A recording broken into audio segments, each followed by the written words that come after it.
우리에게 주신 하나님의 말씀은 요한복음 16장 20절로부터 24절까지 말씀입니다.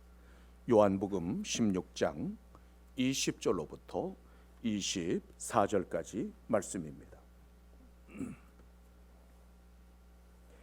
내가 진실로 진실로 너희에게 이르노니 너희는 곡하고 애통하겠으나 세상은 기뻐하리라.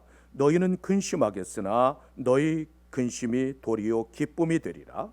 여자가 해산하게 되면 그때가 이르렀으므로 근심하나 아기를 낳으면 세상에 사람 난 기쁨으로 말미암아 그 고통을 다시 기억하지 아니하느니라.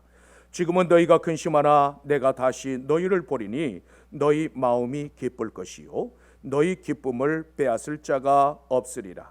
그날에는 너희가 아무것도 내게 묻지 아니하리라. 내가 진실로 진실로 너희에게 이르노니 너희가 무엇이든지 아버지께 구하는 것을 내 이름으로 주시리라.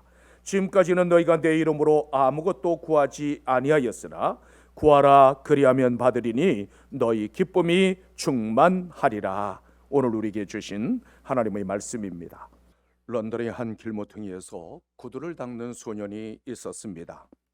하급 관리였던 아버지의 채무 관계로 말미암아 집안이 어려워지자 구두를 닦아야 했습니다.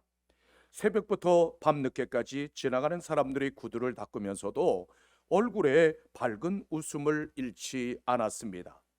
늘 밝은 노래를 부르며 일하는 모습을 본 사람들이 물었습니다.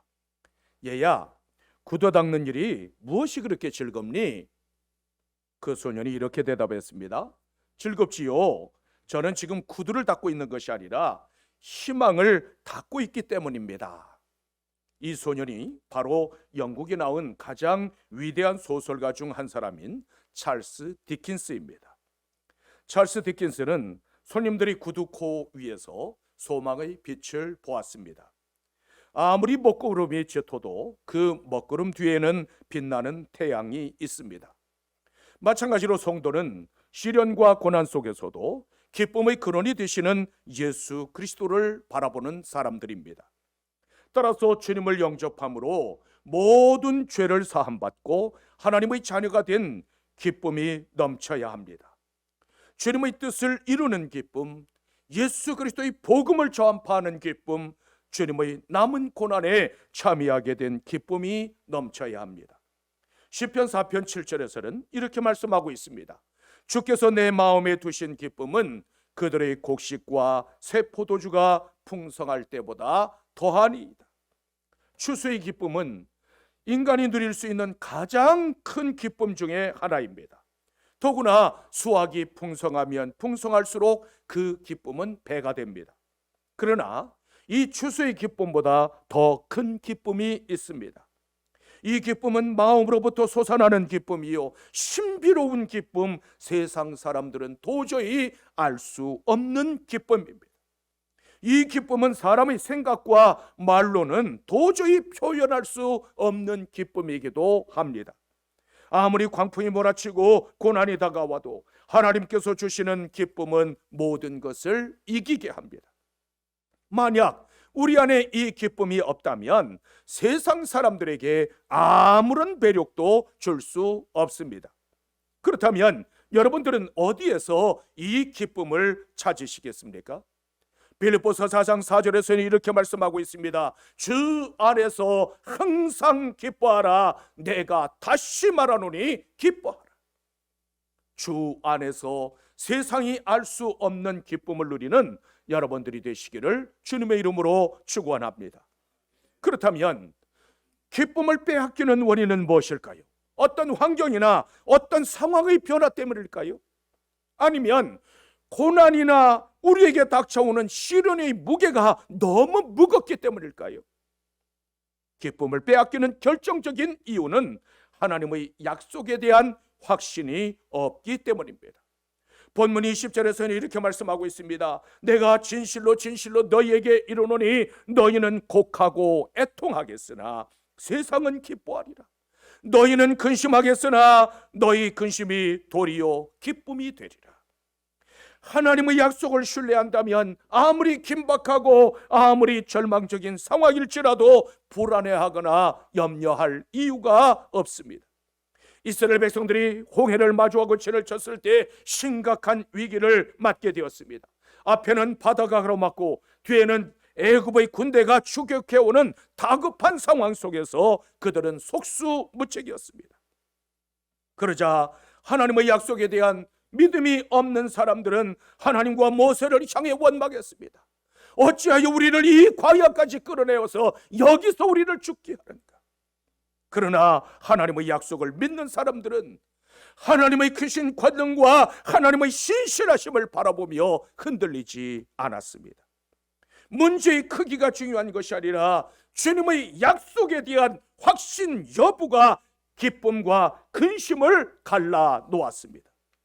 믿음의 눈으로 바라보면 절망은 없습니다. 왜냐하면 하나님에게는 능하지 못하심이 없기 때문입니다.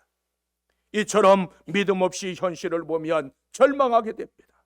그러나 주님의 약속을 믿는 자들은 절망 속에서도 기쁨으로 충만할 수 있습니다.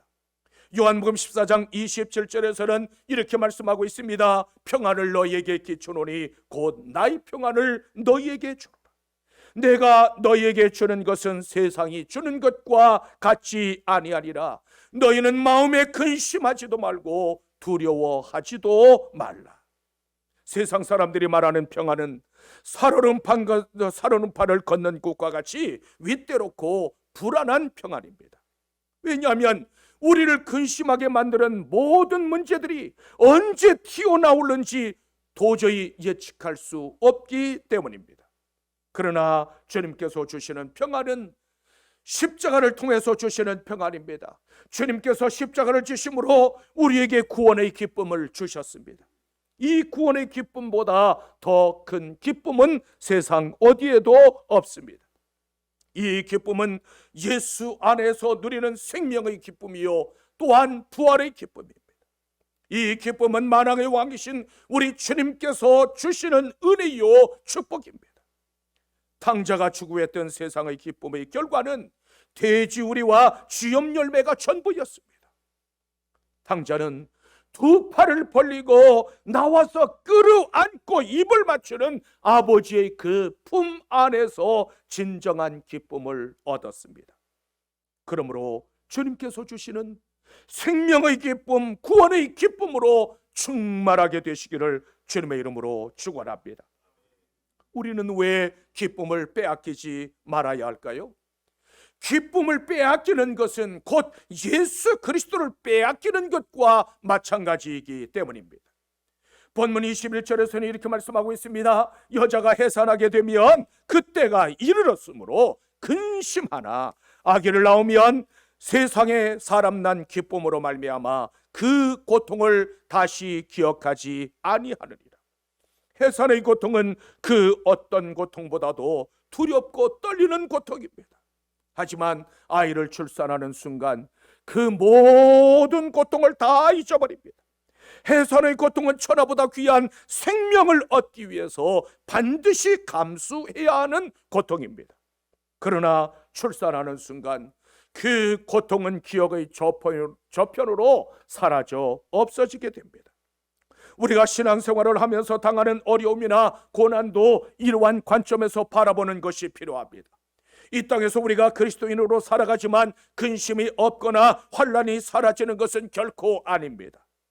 성도들도 역시 곡하고 애통하고 근심하며 기쁨을 빼앗길 때가 많습니다. 하지만 우리는 그리스도인이기 때문에 주 안에서 항상 기뻐하는 것, 그것이 진정한 그리스도인의 모습입니다. 초대교회 성도들은 사자밥이 되면서도 기쁨으로 주를 바라보았습니다. 톱으로 켜서 죽이고 십자가에 매달아 죽이고 불에 태워 죽였지만 한결같이 찬송을 부르면서 기쁨으로 죽어갔습니다. 그들의 표정에는 어두운 그림자나 슬픔을 찾아볼 수 없었습니다. 무엇이 죽음을 이기고 그토록 기뻐하며 주를 바라보게 했을까요? 예수 그리스도께서 주신 생명과 부활의 소망이 그들 가운데 있었기 때문입니다. 사도행전 5장 41절에서는 이렇게 말씀하고 있습니다. 사도들은 그 이름을 위하여 능욕받는 일에 합당한 자로 여기심을 기뻐하면서 공의 앞을 떠나리라. 사도들의 관심은 오직 예수 그분 한 분뿐이었습니다. 따라서 매를 맞고 감옥에 갇혀도 주님의 이름을 위하여 능욕받는 자로 인정받았다는 그 사실 하나를 기뻐했습니다. 이처럼 진정한 기쁨이란 언제나 고난과 시련 뒤에 숨어 있다는 사실을 잊지 마십시오. 우리에게 찾아오는 고통의 순간들은 바로 그 기쁨을 위한 준비 과정이기도 합니다. 고난의 터널을 나온 사람만이 참된 기쁨의 날을 맞이할 수 있습니다. 하나님께서 주시는 기쁨은 이 과정을 통과한 사람들이 맛볼 수 있는 매우 특별한 은총입니다. 그러므로 어떤 형편이나 어떤 상황 속에서도 기쁨을 빼앗기지 않는 여러분들이 되시기를 주님의 이름으로 축원합니다. 어떻게 하면 우리도 기쁨으로 충만할 수 있을까요? 먼저 우리는 기쁨의 근원이신 예수 그리스도께 뿌리를 내려야만 합니다. 본문 22절에서는 이렇게 말씀하고 있습니다. 지금은 너희가 근심하나 내가 다시 너희를 보리니 너희 마음이 기쁠 것이요 너희 기쁨을 빼앗을 자가 없으리라. 주님께서 주시는 기쁨은 예수 그리스도를 믿는 사람들만이 누릴 수 있는 기쁨입니다. 기쁨의 근원을 어디에 두느냐에 따라서 모습과 내용이 달라집니다. 세상에 뿌리를 내린 기쁨은 조건적일 뿐만 아니라 오래 지속되지도 않습니다. 따라서 세상에 근원을 두면 하루에도 몇 번씩이나 천국과 지옥을 경험하게 됩니다. 그러나 예수님께 뿌리를 내린 기쁨은 조건이 없을 뿐만 아니라 영원한 기쁨입니다. 땅속 깊은 곳에서 끊임없이 솟구쳐 나오는 샘물과 같아서 언제나 흘러넘치게 됩니다.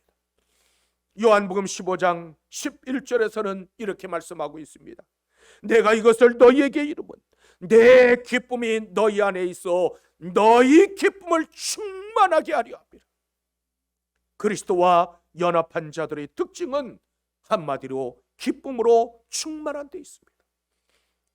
따라서 기쁨이 충만하다는 것은 곧 예수 그리스도로 충만하다는 것이요, 예수로 충만하다는 것은 결국 성령으로 충만하다는 뜻입니다. 기쁨은 예수 그리스도와 연합한 사람, 죄의 성령으로 충만한 사람들의 삶 속에 나타나는 열매입니다. 이 기쁨은 주님의 사랑을 실천하고 그 사랑 안에 거할 때 주시는 기쁨입니다. 하나님의 형상으로 지음받은 사람은 하나님을 떠나서는 결코 참된 기쁨과 평안을 누릴 수 없습니다. 이 세상은 참으로 근심된 일이 많고 곤고한 일도 많고 죄악된 일도 너무 많습니다. 따라서 아침에 눈을 떠서 잠자리에 들 때까지 기쁨을 빼앗긴 채 근심과 걱정과 염려 속에서 살아가게 됩니다. 그런데 예수님께서 십자가에 못 박혀 죽으심으로 근심 대신 기쁨을 찾아주셨습니다. 따라서 누구든지 예수 그리스도를 자기 마음의 중심에 모시기만 하면 주님께서 주시는 기쁨으로 충만하게 됩니다.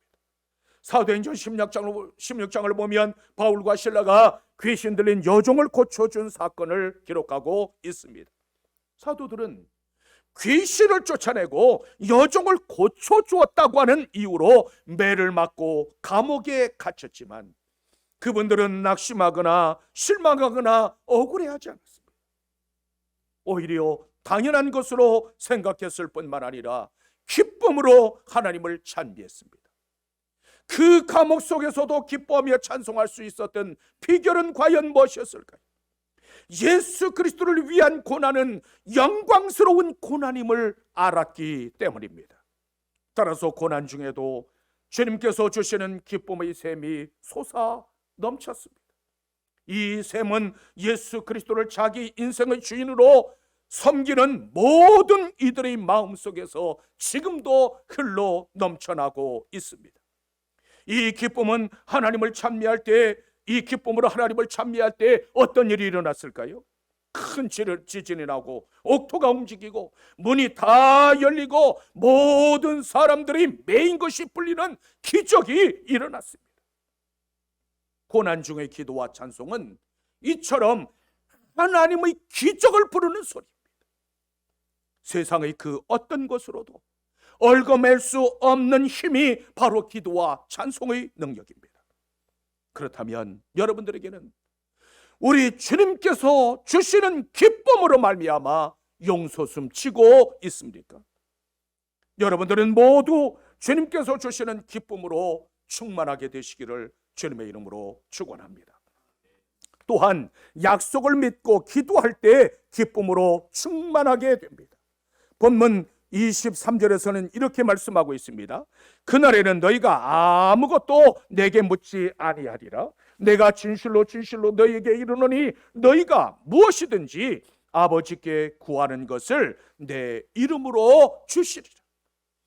주님께서는 무엇이든지 아버지께 구하는 것은 내 이름으로 주시리라고 분명하게 약속하셨습니다. 무엇이든지 구할 수 있다는 것, 그것이 바로 그리스도인들의 특권입니다. 구하라고 하는 말은 아이테로라고 하는 단어가 쓰였는데 강요하다, 탄원하다, 떼를 쓴다는 뜻입니다. 아이가 아버지께 떼를 쓰듯이 하나님 앞에 나아가 간청하는 기도를 의미합니다. 하나님의 은혜를 간절히 사모할 때는 바로 이와 같은 자세가 필요합니다. 무엇이든지라고 하는 말은 기도의 본질과 형식을 완전히 무너뜨리는 그런 말씀입니다. 주님께서 무엇이든지 구하라고 말씀하신 까닭은 과연 무엇일까요? 하나님 앞에 나아갈 때는 하나님의 이름을 찬송하고 베풀어 주신 은총에 감사하는 것이 마땅합니다. 또 주님의 이름을 부르며 통회하고 자복하는 것이 마땅합니다. 하지만 때를 쓰는 아이에게 무슨 논리가 있고 무슨 예의가 있겠습니까? 갈기갈기 찢어진 마음을 안고 주님 앞에 나왔는데 무슨 형식이 필요하겠습니까? 절박한 상황에 직면하면 주여 나 좀 살려주세요, 주여 나를 불쌍히 여기소서 한마디면 족합니다. 나사로인 무덤 앞에 서신 주님께서는 긴 말씀하시지 않았습니다. 눈물을 흘리시며 나사로야 나오너라, 이 한마디 말씀이 전부였습니다. 겨자씨 한 알만큼의 믿음이 산을 옮긴다고 했습니다. 마가복음 16장 17절로부터 18절에서는 이렇게 말씀하고 있습니다. 믿는 자에게는 이런 표적이 따르리니 곧 그들이 내 이름으로 귀신을 쫓아내며 새 방언을 말하며 뱀을 집어 올리며 무슨 독을 마실지라도 해를 받지 아니하며 병든 사람에게 손을 얹은즉 나으리라. 도저히 상상할 수 없는 말씀이지만 믿음의 기도는 그것을 가능하게 합니다. 야곱은 다리를 끌면서도 하나님이여 나를 축복하지 않으면 절대로 놓을 수 없습니다, 절대로 갈 수 없나이다라고 끝까지 간청했습니다.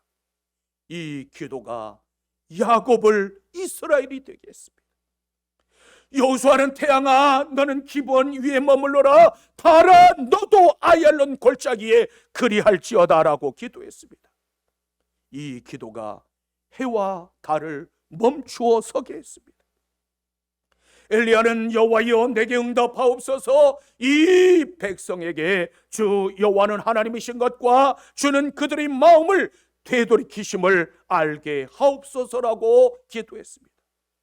그때 여호와의 불이 하늘로부터 쏟아져서 번제물과 나무와 돌과 흙을 태우고 도랑의 물까지 다 빨려버렸습니다.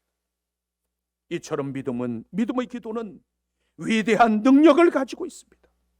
무엇이든지 기도하고 구하는 것은 받은 줄로 믿으라. 그리하면 너희에게 그대로 되리라. 그리하면 근심이 도리어 기쁨이 되리라. 이 말씀을 믿고 무엇이든지 주 앞에 가지고 나가 간구하는 여러분들이 되십시오. 주님의 말씀에 의지하여 지혜를 구하며 지혜를 주실 것이요 일용할 양식을 구하면 틀림없이 일용할 양식을 주실 것입니다.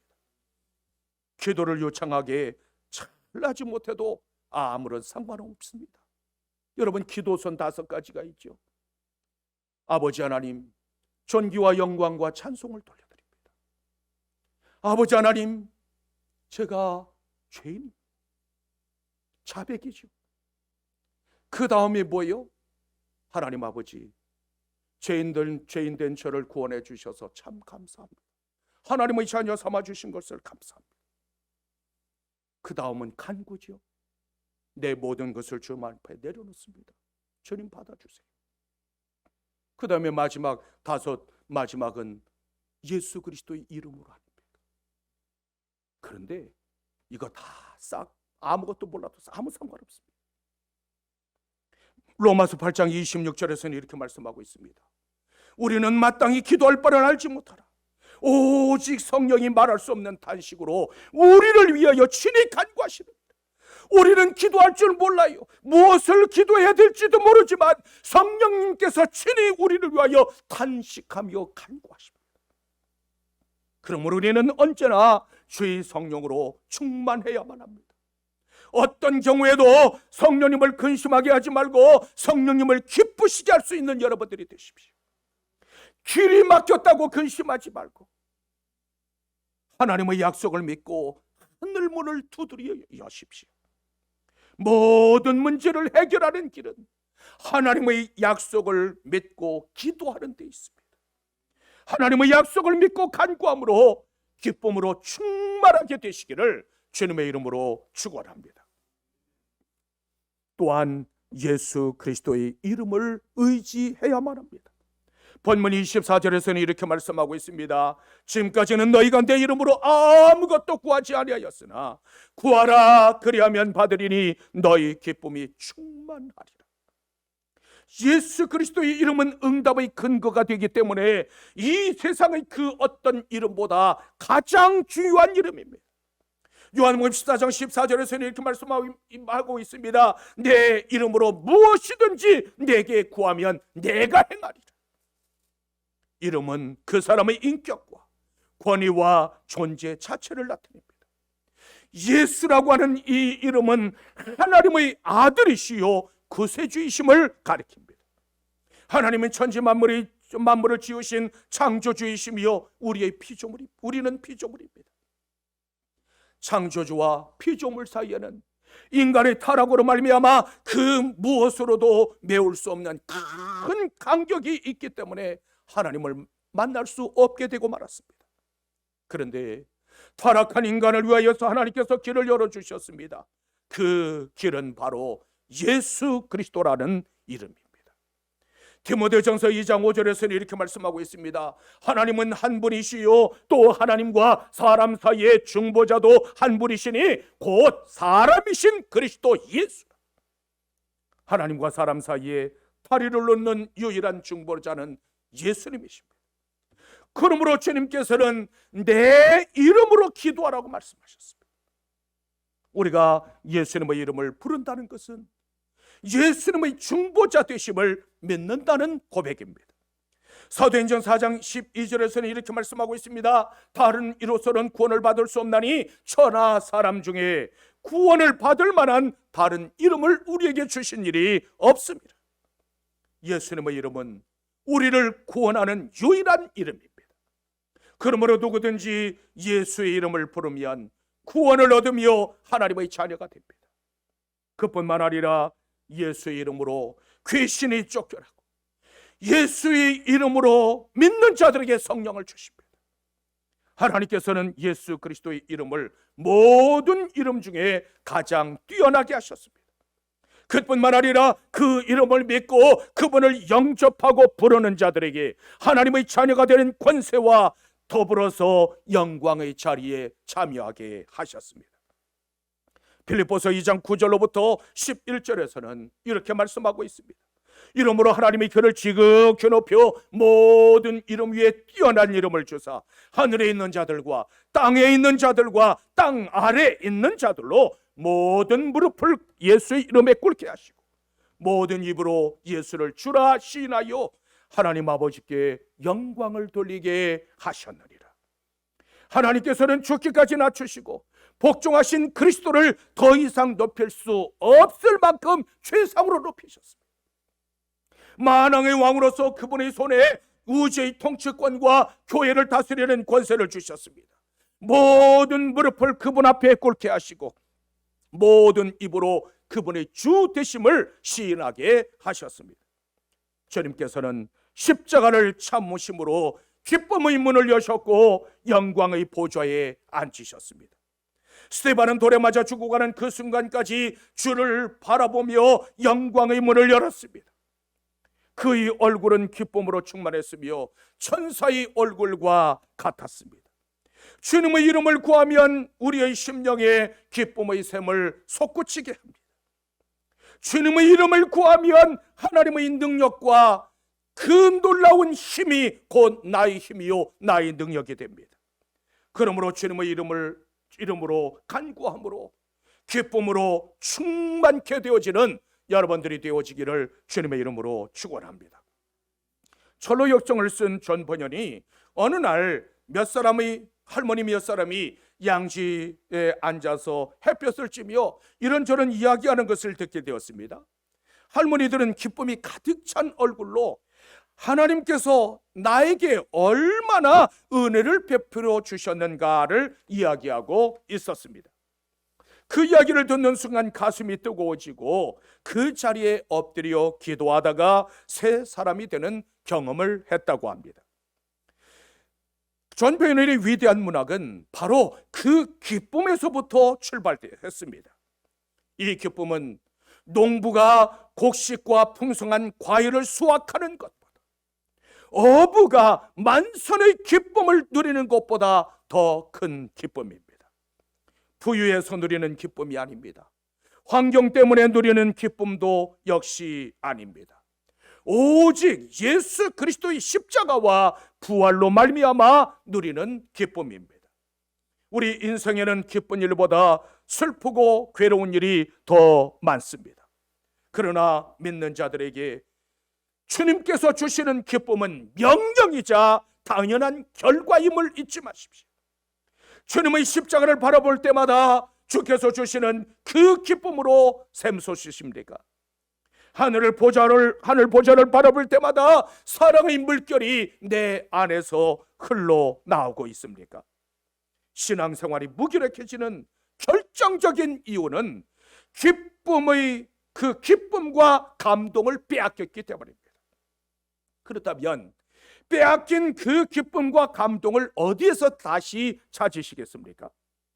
십자가의 사랑을 깨달을 때 근심이 변하여 기쁨이 됩니다. 오직 예수 그리스도로 주의 성령으로 충만하십시오. 항상 기뻐하라고 하는 주님의 명령에 순종하는 여러분들이 되십시오. 언제 어떤 형편이나 어떤 상황 속에서도 우리 주님께서 주시는 기쁨으로 말미암아 충만한 삶을 살아가는 여러분들이 되시기를 주님의 이름으로 축원합니다.